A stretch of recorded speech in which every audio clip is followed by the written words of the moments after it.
US News, ABC, I mean, all Fox News, all we had a lot of media interviews. Yeah.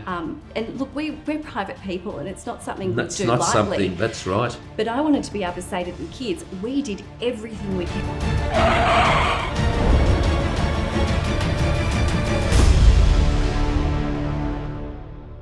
Good evening, everybody. I'm Michael Kuzilny. Tough times never last, but tough people do. I've really enjoyed all the people who've sat on this couch for the last 10 years. And you know what? They're all very authentic, and they've all got some amazing lessons to share. The great lady, Amy Auden, on the couch, and she's got an amazing story of sorrow, losing her husband, and also success. And she's a great mum, and she's done so many great things. Thanks very much, Amy, for coming on the couch. You're a beautiful soul. Oh, my pleasure, Michael. It's good to have the opportunity to speak to you and other people about what's happened in my life and what I've learned from difficult times. Amy, you grew up in Brighton. You went to, I think, Burbank and then Monash, and you graduated with a Bachelor of Laws. That's right, yeah. So I did spend nearly 10 years practicing as a lawyer. Yeah. And then I had 10 years off as a stay-at-home mum, or expat wife, if you like, and studied again recently. So now I'm actually a finance broker. So completely different change. I never thought I'd grow up and be a finance broker, but I love the flexibility of having my own business, being there for the kids, because I'm the sole parent now. You got three kids? Got 3 kids. Lachlan's now 15, Hayley's 12, and Evan is 8. So they've grown very quickly before my eyes, but they're all now doing very well. Yeah, it's a beautiful journey. And Nick, tell me about Nick. Yeah, so I met Nick at Monash University. We both did law together, and it was a case of, he was my soulmate, and we did everything together. We virtually grew up together. I followed his career. We went overseas to Singapore once our first child was born, and I was pregnant with Hayley. And then following 3 years in Singapore, we then moved to Denver, Colorado. Again, that's right. I read about that. So in 2011, in 2011, Nick and his lovely family moved to Denver, and I think in the second month, Amy says, 2 major changes. Nick got diagnosed with stage 4. 6 months after we'd been there. 6 months. You better explain the story. So you moved to Denver in 2011. Correct, that's for right. A career change, or for Nick's career. So he was still with the same company. And 6 months after we'd been there, Nick discovered a lump under his arm, and he was diagnosed with stage 4 melanoma. And at the time, I was 4 months pregnant with Evan. So we had just an enormous amount to God bless you, darling. So you just got there, and you probably just started meeting people, and all of a sudden that all changed. Then the hospital visits started, did they? Absolutely. And it was a case of we couldn't plan anymore. And up until that point in time, we could deal with every challenge. We'd dealt with so many challenges along the way, and we become closer because of them. But this was something we couldn't really solve. It was incredibly difficult, and I never thought I'd go through the cancer situation again, because my own father had died of pancreatic cancer. He was diagnosed at age 58. And so I couldn't believe my, also fit, healthy husband was diagnosed with a cancer with a terrible prognosis. Indeed, because he was a fun-loving guy, wasn't he? Because you say somewhere that he loved chainsaws, motorbikes, and explosives. Oh, well, he worked for Aurora, so that's right. He was in the explosives business, but he loved playing footy, and in Singapore he played for the Singapore Wombats. Here he played for the Fitzroy Reds in Melbourne prior to having kids, and then over in the US he played for the Denver Bulldogs. Yeah, so he just played footy wherever he was. He loved that, Australian rules. And he was also very involved with the family. So that's beautiful. What a beautiful man. God bless his soul. And then what an amazing job he had there. He worked for a big global company in the US. That's correct. Yeah. I wasn't working at the time. I was then an expat wife and with the kids, so that the combination worked well because my career would have been or was equally demanding, and so two of us with demanding kids. And so he started his job, and then how long did he continue working for before he was unable to work? At least 18 months to 2 years. So he kept on working. Life was actually normal for the first year to 18 months. And it was when the treatments options were running out. And so we heard about a breakthrough treatment. It was labelled a game changer. An immunotherapy treatment, which was having a remarkable impact with people with stage 4 melanoma. Right. And so Nick had tried various other treatments that they said he needed to try first. Some of them had stopped tumour growth, but at a point that stopped and then they grew again. So we, at the advice of medical professionals, Nick's oncologist, friends, we'd heard about this drug in trials. We then thought, gosh, we've got nothing to lose, and we sought to get that drug. But the only way and the only option open to us was to go public and try and pressure the drug companies into providing the drug. So when you read about this drug, this super drug, did the experts say no, you can't take it, or? No, it was the drug companies who own the drug that Right. said, no, this drug's in trials. We need to go through the right form of the protocols. But it was in late stage trials and it was having such breakthrough results that we sought to get onto the trial, get Nick onto the trial, but for various really... So there were many requests, lots of letters before. Well, many requests, and that's right. Through the oncologist, we contacted different schools, medical centres around the US, but Nick kept on getting disqualified for various reasons because there's very strict criteria to get on a trial. Yeah. And then he did qualify, and he was about to fly over to the US, to LA, to take the drug trial. So it was all great, and we were very, very excited about this. And then the night before, he had very bad abdominal cramps, and he had to be rushed to hospital the next morning, and he had a bowel obstruction. And so that was enough to kick him off the trial. Oh, God bless him. So it was, one thing. It was a roller coaster, and we might talk about that roller coaster after the next break. But what an amazing family you have. Tough times never last. We'll be back very shortly.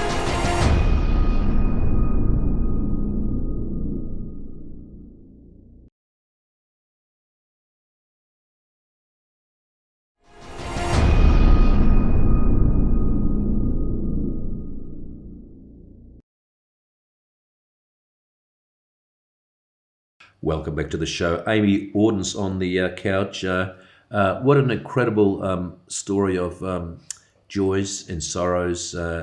Nick, he was almost there, and then you decided to go public. So he did. He was disqualified from the trial, and that motivated us to, and the encouragement of friends who were all backing us, and also medical oncologists who said, look, this is your last chance to go public with a campaign called Save Locky's Dad. And that was a global campaign, wasn't it? It was a global campaign. We also had a change.org petition, which received over 500,000 signatures. Amazing. What year was that, Amy? That was in 2013. Yeah. Yeah. And some of the people behind it were just amazing. What's some actors and sporting people? That's right. There was Sarah Silverman, Ricky Gervais, Ron Walker. I mean, he was instrumental back in Australia to motivate the Australian government. I mean, Nick was on the phone to Josh Frydenberg, who we actually went to uni with, to get support behind this and encourage the drug companies to provide the drug to Nick, because it was in late stage trials. Even the US FDA was calling me saying, look, we're doing everything we can to try and encourage them to provide the drug. And we had US senators supporting us as well. Isn't amazing? So during that time, it would have made the news and... Absolutely. Yeah. It was There was interviews with you and Nick. absolutely that during that whole time it made US News, ABC. I mean, all Fox News, all we had a lot of media interviews. Yeah. And look, we're private people, and it's not something That's we do not lightly. something. That's right. But I wanted to be able to say to the kids, we did everything we can to My try word. and get this game changer drug. And I know people alive today that were diagnosed at the time Nick was Yes. because they were able to access the drug. So Isn't that beautiful? it's You it did really was a game changer. It was very courageous and heroic, and what a great game changer. And now things are a little bit different all these years later. That's right. So a year after Nick died, I didn't have a green card, and my mum and sister were in Melbourne, of course, and I had some things to sort out in Melbourne, and I wasn't really in a great state to make big decisions, but I didn't have a green card, and I couldn't, fight that fight as well, even though Evan had been born in the US. Yes. So we moved back to Melbourne, and that a year later, and that on top of Nick's death was very traumatic. I think there's the best way to describe that. Arriving back in Melbourne, we have had a house in Brighton. We'd bought prior to going to Singapore. Yes.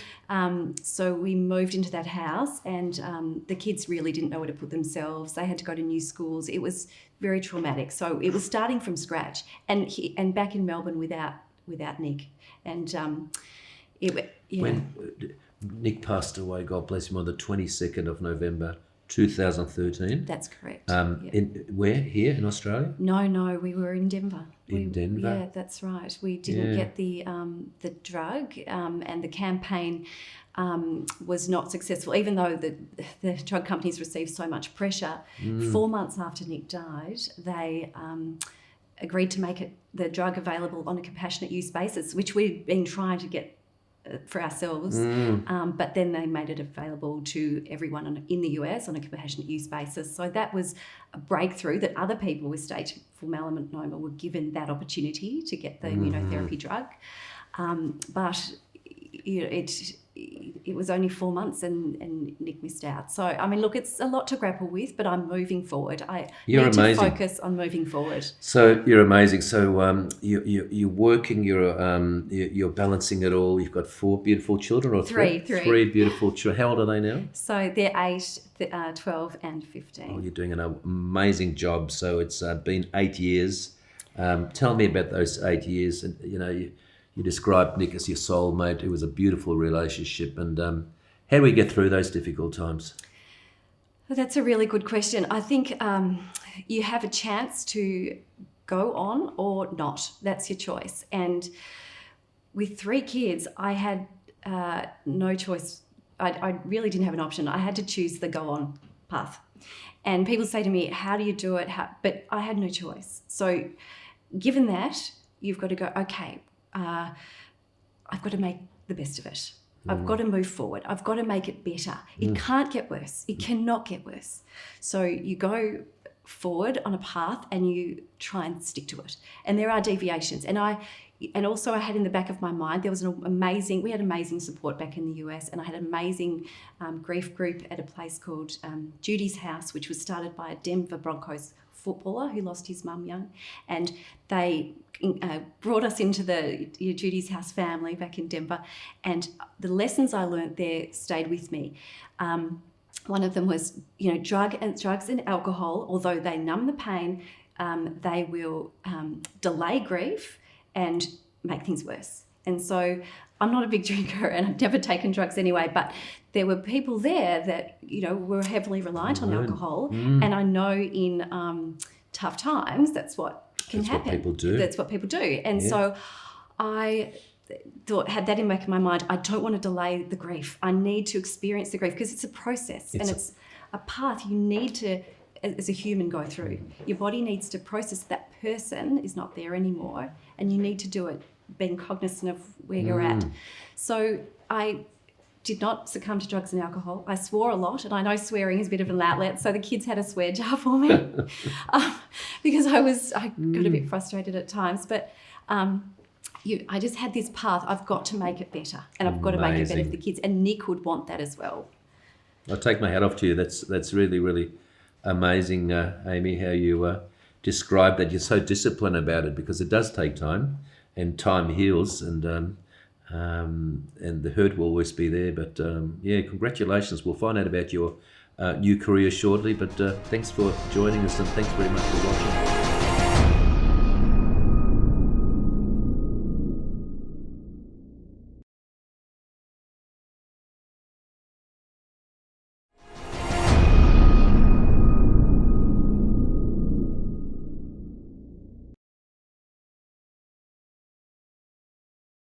Thank you very much for watching. Wherever you're watching from around Australia, the world, we all go through difficult times, don't we? In Buddhism, we say 10,000 joys and 10,000 sorrows, and I think Amy's quite right. It's a healing process, and it does take time, and we all have to get on top of crisis, otherwise it's going to stay around for a long, long time, and then we fall into the pit of depression and anxiety, and then we're no good to anybody. So that's really good advice, because so many people do, whether it's a divorce, whether it's a death of a loved one or losing a child, it's people do hit the bottle, and maybe sometimes the drugs. Yeah, well, look, that's right. I mean, I won't say that I didn't fall into depression. No, 3 years after Nick died, I was at a very low point, and I hid away. I didn't want to see anyone. I didn't want to be vulnerable to anybody or show that I wasn't coping, because up until that point I had coped, and I had been on top of everything, and it was my amazing GP. I went in for a routine appointment, and she said, how are you? And I said, don't ask me. And she goes, well, I'm going to ask you, how are you? And that was the point. And I think I delayed a lot of her patience that day, but she, I was recommended to a psychologist, and I'd seen it's a matter of finding the right psychologist too. And she recommended me to someone who could really help me. And I have, I can thank my GP and my therapist for getting me out of that incredibly low time. And it's so important, isn't it? It is. The right so support. important. And it's actually very difficult to access. So it's actually good to hear that they're doing the Mental Health Commission.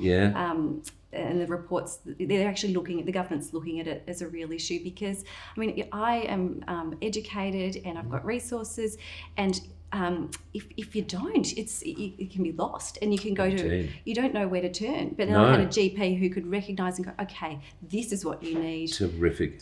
And just giving you ideas how to get through that, because I can imagine, because you had to be the source of stability and joy for the kids, and well, as a sole parent, it all lands on my shoulders. I have to, if I'm not strong, everything else falls over. That's right. That is very. And you had to start laughing again at home and saying everything will be okay.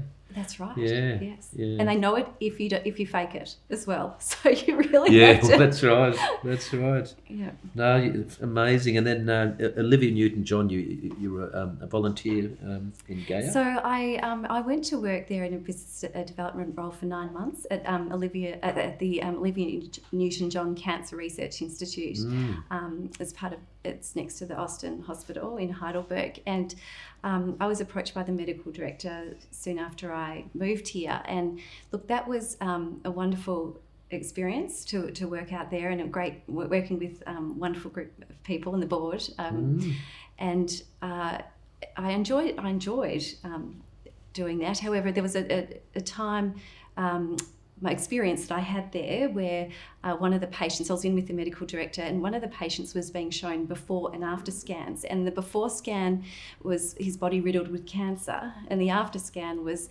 everything had dissolved, all the tumours had gone, and he'd been given this drug that we were trying to get for Nick, and it was a very difficult moment, because this man who was a little bit older than Nick, but was able to go home to his 3 kids and say, I'm fine, I'm alive, I can live life, whereas Nick was never given that opportunity.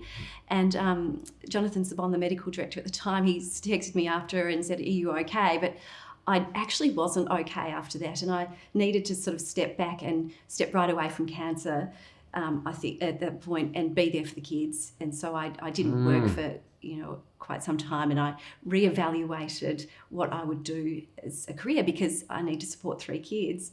And it was at that point in time that I just had a clean slate and thought, right, what am I going to do now?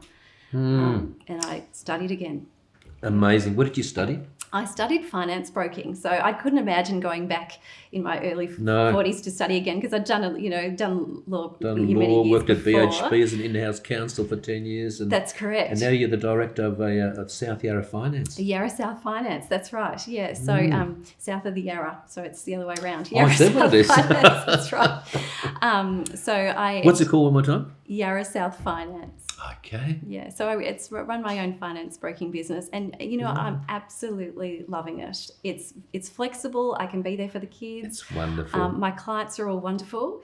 I've got a lot of lawyers, accountants, and recently first-home buyers, because there's so many with incentives. There's a lot of first-time buyers wanting to get into the market. And they've got the most kindest and the most knowledgeable finance broker in Australasia, and I've read some of your articles. You keep up, the consumers informed of legislation changes. So it's amazing. You're really on top of your game, aren't you? I enjoy it. And I also help. I've got expat clients too, because I've been an expat as well. I'm a good source of knowledge for them. So I found my niche. Something niche and something that really works for me and the kids and enables me to keep on top of everything, because the corporate life, as I know it as a lawyer, it's so demanding in many ways, and there's with COVID there's not so much FaceTime being in the office in the city, but I just find that I can be flexible with my time. For example, if I can work during the day and then at night, or And what are the plans for the great lady over the next 12 months, 5 years? Well, look, I just I think making sure the kids survive the path through teenagehood. I've got 2 in that zone now, and that brings its own challenges. They can be very successful like their mum and dad, and and sports on the weekends. Sports on the weekends, which is great. So and growing the business and becoming. Gosh, I never expected to run my own business, but no, congratulations, and there's so much more. But thanks very much for coming on, Amy. You're a beautiful soul, and thanks very much for watching. We'll see you next week. Good night.